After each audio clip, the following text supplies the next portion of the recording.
Shalom Bapak Ibu Saudara yang dikasihi oleh Tuhan Yesus Kristus. Kembali kita akan belajar Kul hari ini. Kita akan dengarkan firman Tuhan dan sebelum itu kita berdoa dan menyembah Tuhan. Haleluya. Mari angkat lagu bagaikan bejana yang siap dibentuk. Bagaikan bejana siap dibentuk. Demikian hidupku di tanganmu. Dengan urapan kuasa rohmu, ku dibaharui selalu. Jadikan ku alat dalam rumahmu. Inilah hidupku di tanganmu. Bentuklah seluruh kehendakmu, pakailah sesuai rencanamu.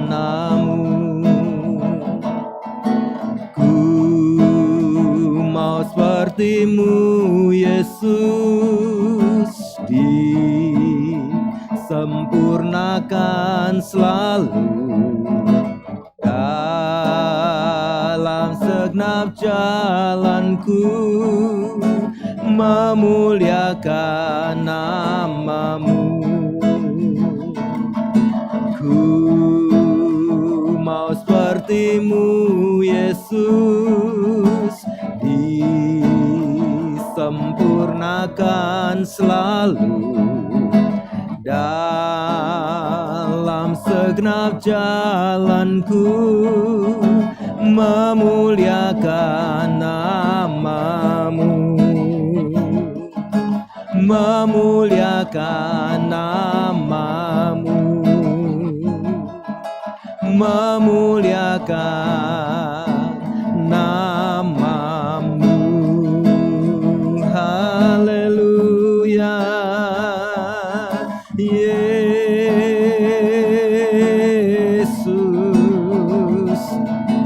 Penuhi kami Tuhan dengan roh-Mu, bentuk sesuai kehendak-Mu Bapa. Haleluya, haleluya, haleluya. Kunaralabaya darabaya baralalabaya daralalabaya daralalaba shekenaya naramu. Haleluya, haleluya.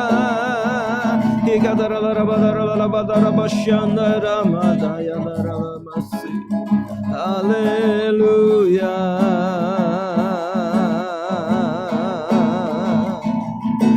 Ku mau sepertimu Yesus, disempurnakan selalu dalam segenap jalanku, memuliakan namamu,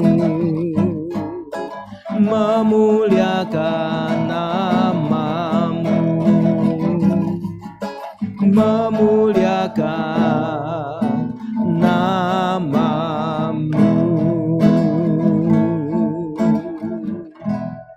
Kami bersyukur kepadamu Bapa di dalam nama Tuhan Yesus. Terima kasih untuk waktu saat ini kami boleh datang kepadamu. Kami percaya oleh kasih karunia Tuhan, sekali lagi kami boleh masuk di dalam Kul ini ya Tuhan. Kami percaya Tuhan yang menuntun kehidupan kami. Saat ini kami mau mendengar kebenaran firman Tuhan. Kami mau belajar kebenaran firman-Mu. Mari Roh Kudus tuntun kami untuk mengerti kebenaran firman Tuhan. Beri kami hikmat untuk mengerti kebenaran-Mu ya Tuhan, dan kami boleh menjadi pelaku firman Tuhan. Terima kasih Bapa, kami siap terima firman-Mu di dalam nama Tuhan Yesus Kristus. Bersama-sama kita katakan amin. Puji Tuhan Bapak Ibu Saudara yang dikasihi oleh Tuhan Yesus Kristus. Haleluya, saat ini kita akan belajar kebenaran firman Tuhan melalui Kul kita hari ini. Saat ini tema kita adalah mujizat di masa sulit. Mujizat di masa sulit, Bapak Ibu Saudara, dan ayat temanya diambil dari sebuah kisah di dalam kitab Bilangan Kitab Bilangan pasal 22 ayat yang ke-28. Kitab Bilangan ini pasal yang ke-22 ini berbicara tentang Bileam dan keledainya, Bapak Ibu Saudara ya. Ya pada saat itu Bileam sedang diminta ya oleh Balak ya, seorang raja dari Moab, Bapak Ibu Saudara, dan diminta untuk mengutuk Israel. Tetapi Bileam pertama kali dipanggil dia tidak mau datang. Ya, kedua kali datang lagi utusannya dari Balak. Dan ketika itu dia tanya lagi kepada Tuhan, Tuhan boleh datang enggak? Padahal yang pertama Tuhan sudah bilang tidak boleh. Tapi karena dia tanya sekali lagi, Tuhan bilang silahkan. Ya Bapak Ibu Saudara, tetapi di tengah jalan ya malaikat Tuhan datang di sana Bapak Ibu Saudara. Ya menghunus pedang sedang akan melawan Bileam ini. Tetapi Bapak Ibu Saudara, apa yang terjadi kalau kita baca dalam Bilangan pasal yang ke-22 ayat yang ke-28 ini, ya yang menjadi ayat tema kita, dikatakan begini, ketika itu Tuhan membuka mulut keledai itu sehingga ia berkata kepada Bileam, apakah yang kulakukan kepadamu sampai engkau memukul aku 3 kali? Wow, Bapak Ibu Saudara, keledai bisa berbicara Bapak Ibu Saudara. Ya, ini sesuatu yang luar biasa. Ajaib ya Bapak Ibu Saudara. Memang pada waktu itu karena keledainya melihat ada malaikat Tuhan menghunus pedang, dia menyingkir. Pada waktu itu ketika menyingkir maka Bileam pukul itu keledai. Ya, ketika berjalan lagi dia melihat lagi malaikat Tuhan ada lagi di sana, dia menyingkir lagi, berbelok lagi. Bapak Ibu Saudara, sekali lagi ya dipukul oleh Bileam sampai 3 kali Bapak Ibu Saudara. Yang ketiga kali keledai ini karena sudah tidak ada jalan lagi, dia meniarap Bapak Ibu Saudara, dipukul lagi oleh Bileam ini. Nah Bapak Ibu Saudara, kemudian keledai ini bicara, apakah yang kulakukan kepadamu sampai engkau memukul aku 3 kali Bapak Ibu Saudara? Ya mestinya Bileam langsung sadar waktu itu, loh kok keledainya bisa bicara, ajaib ini Bapak Ibu Saudara. Dan itulah yang terjadi Bapak Ibu Saudara. Ya kemudian Bileam hanya mengatakan kepada Balak ini, ya selain dari apa yang Tuhan bilang aku tidak akan bicara Bapak Ibu Saudara. Tetapi kita melihat bukan kisah yang terjadi pada saat itu, kita melihat sesuatu yang ajaib, ya yang ada kuasa Tuhan yang luar biasa, mujizat. Kenapa? Karena keledai bisa bicara. Hari ini sampai dengan saat ini Bapak Ibu Saudara, tidak ada satu orang pun dibayar semahal apapun bisa membuat keledai bisa bicara seperti manusia. Ya Bapak Ibu Saudara, kayaknya sebuah keajaiban Bapak Ibu Saudara, ini sebuah mujizat terjadi.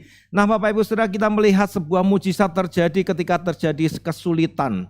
Ya ketika ada masalah yang menghadang kita seperti yang terjadi kepada Bileam. Sebenarnya dia menghadapi malaikat Tuhan, dia menghadapi maut pada waktu itu. Sampai keledainya bicara, ada mujizat terjadi. Nah Bapak Ibu Saudara, hari ini ya ketika masalah begitu banyak, ya wabah hari-hari ini masih banyak terjadi di negeri kita Bapak Ibu Saudara. Berbagai kegiatan khususnya ekonomi harus terganggu sampai dengan hari-hari ini. Ya, kemudian masalah-masalah kesehatan, masalah sosial dan sebagainya terjadi. Bapak Ibu Saudara, hanya satu yang menjadi harapan kita, hanya Tuhan yang sanggup menyatakan mujizatnya untuk pemulihan situasi ini. Bapak Ibu Saudara, karena itu kita berharap hanya kepada Tuhan. Kita harus tetap percaya kepada Tuhan Yesus bahwa Tuhanlah penjaga dan pembela kita. Kita butuh mujizatnya Tuhan hari-hari ini Bapak Ibu Saudara. Karena itu apa yang membuat mujizat terjadi hari ini kita mau belajar Bapak Ibu Saudara. Apa yang membuat mujizat bisa terjadi di masa sulit? Yang pertama Bapak Ibu Saudara, mujizat terjadi di masa sulit kalau kita berani menghadapi hidup dan tetap percaya. Berani menghadapi hidup dan tetap percaya. Itu yang pertama supaya mujizat terjadi pada masa yang sulit ini. Ya, kita mengambil sebuah kisah dalam Markus pasal yang ke-5 ayat yang ke-25 sampai dengan yang 34 ya. Di situ berbicara tentang seorang perempuan yang mengalami sakit pendarahan. 12 tahun dia sakit Bapak Ibu Saudara. Dia berusaha berobat sampai habis semua hartanya, semua yang dia miliki, tapi tidak ada hasilnya. Ya, dia semakin sakit dan dia dalam keadaan kekurangan, tetapi perhatikan, ia tidak putus asa. Dia tidak putus asa dan tetap berjuang untuk dapat sembuh. Coba kita perhatikan dalam ayat yang ke-26 dari Markus pasal yang kelima ini. Ayat yang ke-26, Markus pasal yang kelima ayat yang ke-26 berkata begini. Ia telah berulang-ulang diobati oleh berbagai tabib sehingga telah dihabiskannya semua yang ada padanya. Namun sama sekali tidak ada faedahnya, malah sebaliknya keadaannya makin memburuk. Bapak Ibu Saudara yang dikasihi oleh Tuhan Yesus, ketika masa sulit kita berusaha dengan kekuatan sendiri, kemampuan kita sendiri kita lakukan, maka seperti perempuan yang sakit perdarahan ini semakin memburuk justru. Bapak Ibu Saudara yang dikasihi oleh Tuhan, tetapi apa yang terjadi? Saat itu dia mendengar tentang Tuhan dan dia percaya. Bapak Ibu Saudara, perhatikan ayat selanjutnya, ayat 27 sampai dengan yang ke-29 berkata begini. Dia sudah mendengar berita-berita tentang Yesus. Maka di tengah-tengah orang banyak itu ia mendekati Yesus dari belakang dan menjamah jubahnya. Sebab katanya, asalku jamah saja jubahnya, aku akan sembuh. Wow, ini percaya, keyakinan, iman yang luar biasa dari perempuan ini.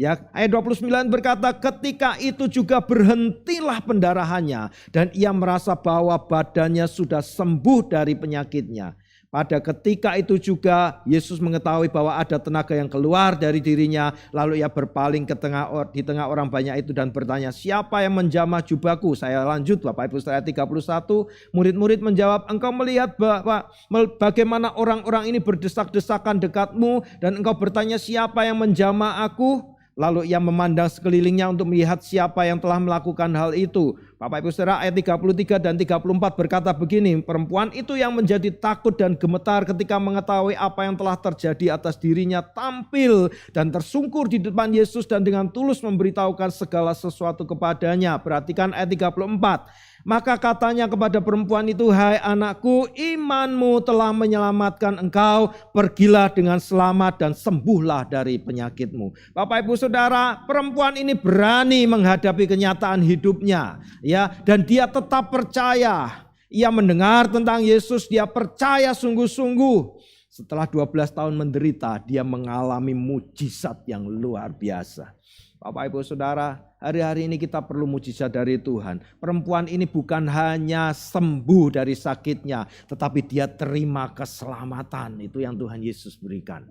Bapak Ibu Saudara, hari-hari ini jangan kita menghindar, melarikan diri dari permasalahan. Kita hadapi dengan berani Bapak Ibu Saudara. Karena banyak orang lari dari masalah, pakai mabuk-mabukan, minum-minuman keras supaya fly, supaya mabuk, lupa perkaranya, tapi begitu sadar Bapak Ibu Saudara hilang itu efeknya, mabuk-mabukannya, balik lagi masalahnya, pusing lagi, kesulitan lagi. Bapak Ibu Saudara, yang lain pakai narkoba dan sebagainya. Bapak Ibu Saudara, itu tidak menyelesaikan masalah, tetapi satu hal, kalau kita mau masalah kita selesai, kita mengalami mujizat, datang kepada Tuhan Yesus Kristus. Bapak Ibu Saudara berani menghadapi hidup kita, masalah kita, dan tetap percaya Tuhan sanggup melakukannya. Hari ini Bapak Ibu Saudara, mungkin kita butuh mujizat dalam pekerjaan, dalam keuangan, dalam kesehatan, ya, mungkin juga dalam rumah tangga, keluarga.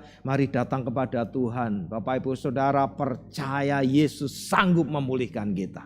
Itu hal pertama Bapak Ibu Saudara. Hal yang kedua Bapak Ibu Saudara, ya, apa yang membuat mujizat terjadi di masa sulit ini? Hal yang kedua di sini kita belajari berani melakukan tuntunan Tuhan. Kalau yang pertama, berani menghadapi hidup kita dan tetap percaya. Yang kedua, berani melakukan tuntunan Tuhan. Seperti yang terjadi dengan janda di Sarfat Bapak Ibu Saudara. Ya, ayat yang kita mau baca kisah di dalam 1 Raja-Raja pasal 17 ayat yang ke-7 sampai dengan yang ke-14. Ya, di sana di 1 Raja-Raja 17 ayat 7 sampai dengan 14 kisah tentang Elia dengan janda di Sarfat. Elia ini ya ketika itu Israel dalam kekeringan, kesulitan, Elia kemudian sempat dipelihara oleh burung gagak ya.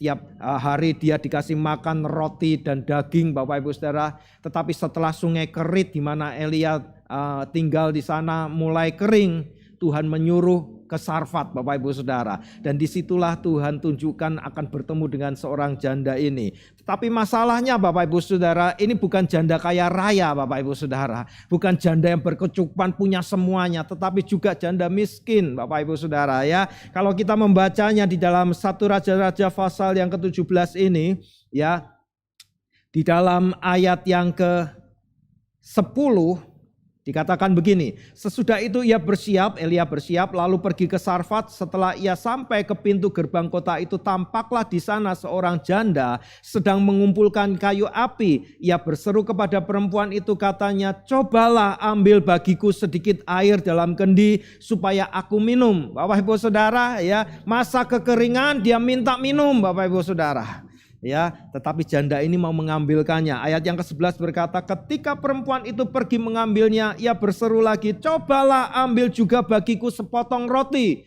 Waduh, ini air saja baru mau diambil, sudah minta makanan lagi. Ini masa kelaparan, masa kekeringan. Bapak Ibu Saudara, apa yang dijawab oleh janda ini? Perempuan itu menjawab, demi Tuhan Allahmu yang hidup, sesungguhnya tidak ada roti padaku sedikit pun, kecuali segenggam tepung dalam tempayan dan sedikit minyak dalam buli-buli. Dan sekarang aku sedang mengumpulkan 2-3 potong kayu api, kemudian aku mau pulang dan mengolahnya bagiku dan bagi anakku, dan setelah kami memakannya maka kami akan mati. Saudara, ini perempuan ini, janda ini miskin, dia terakhir punya cuma tinggal tepung segenggam dikatakan, dan minyak sedikit, mungkin cuma sedikit dibuli-buli Bapak Ibu Saudara, tidak banyak Bapak Ibu Saudara. Dan dia katakan, aku mau bikin ini mengolahnya ya jadi makanan ya, jadi roti bundar kecil untuk berdua, yang satu untuk aku, yang satu untuk anakku. Setelah itu kami tinggal tunggu mati. Ya, dia katakan begitu Bapak Ibu Saudara.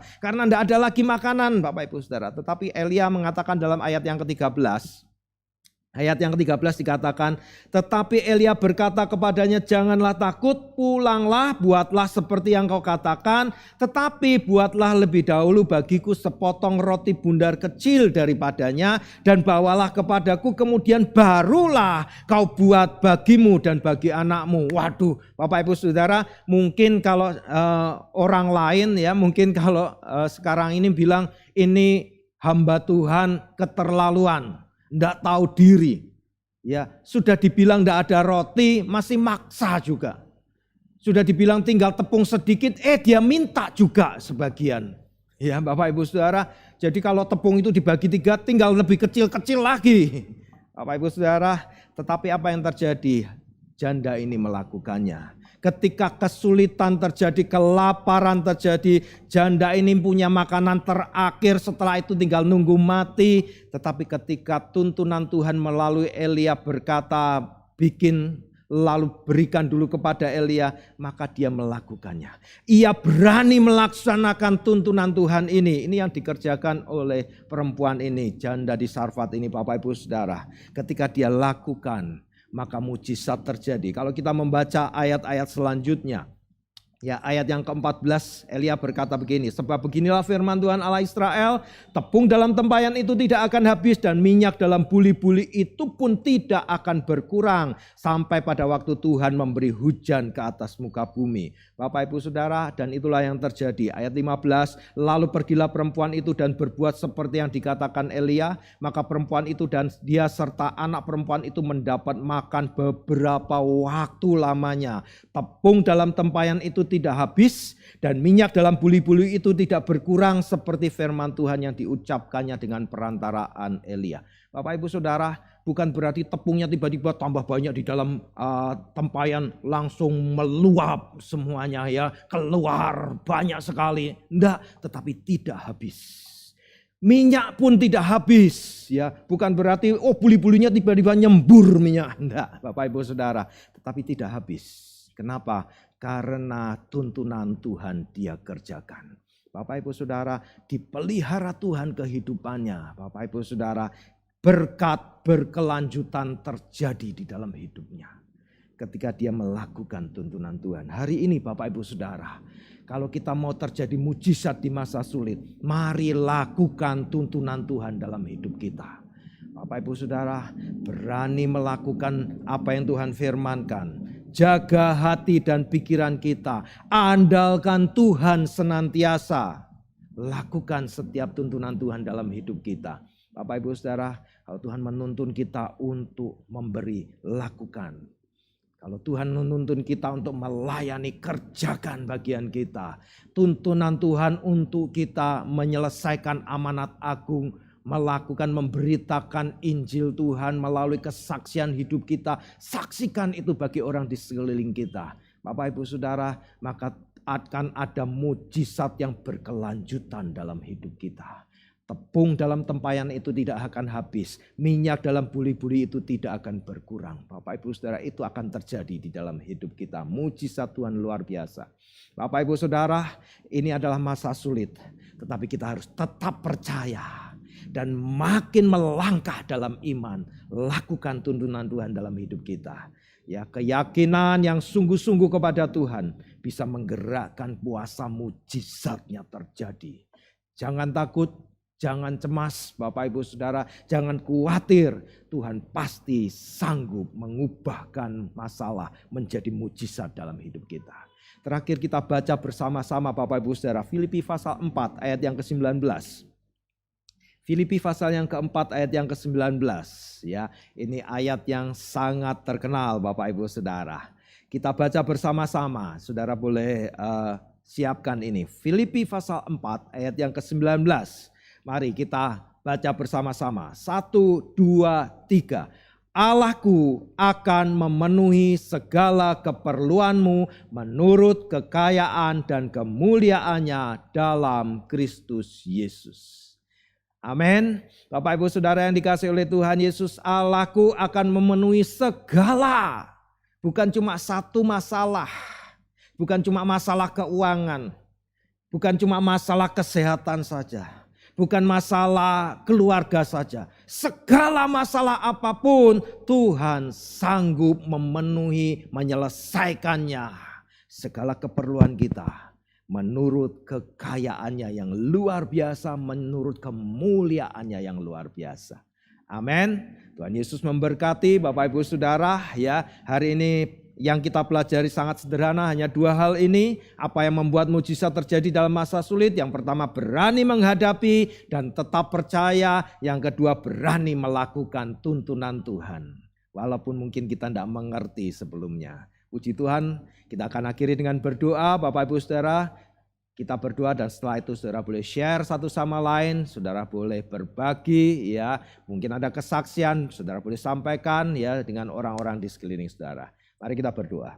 Bapa Surgawi, dalam nama Tuhan Yesus kami mengucap syukur buat kasih-Mu. Terima kasih ya Bapa untuk firman Tuhan yang kami sudah dengarkan hari ini ya Tuhan. Kami percaya mujizat masih terjadi, kuasa-Mu terjadi dalam kehidupan kami. Kami tetap berani menghadapi kehidupan kami dan kami tetap percaya mengandalkan Tuhan dalam segala sesuatu. Terima kasih Bapa, dan kami juga mau melakukan tuntunan Tuhan dalam hidup kami. Sehingga mujizat-Mu terjadi dengan dahsyat dan luar biasa. Terima kasih untuk firman-Mu Tuhan, tanamkan dalam hati kami dan biarlah kami menjadi pelaku firman Tuhan. Di dalam nama Tuhan Yesus Kristus kami peralaskan doa kami. Haleluya.